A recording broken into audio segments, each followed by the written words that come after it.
Well, but I'm not cool, Sarah. I promise you, as you now realise. But I always felt if I was ever around those kind of cool, kind of leather jacket, kind of just those guys who were effortlessly cool, and I was like this daggy kind of guy who was, you know, kind of trying to get back into acting after having done it as a kid. None of these people knew anything about my past or who I was. So I think I kind of wrote that short to kind of make fun of that kind of guy, you know, because I wanted to kind of cut him down a couple of pegs.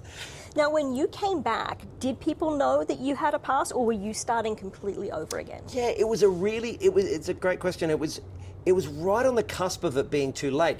Interestingly, it was only 6 years after I'd stopped, but because that 6 years was 12 to 18, yeah, it's much a big gap.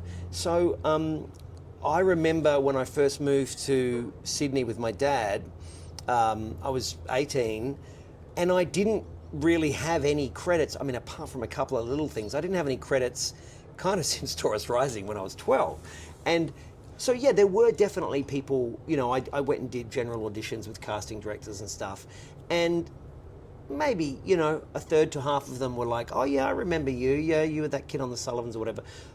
But it sort of was irrelevant. You know, it probably opened a door to getting a meeting, but it didn't really carry that much weight. They weren't, it was like you were a kid then and now you're an adult. I mean, I looked 14 or 15 at 18, but I was an adult.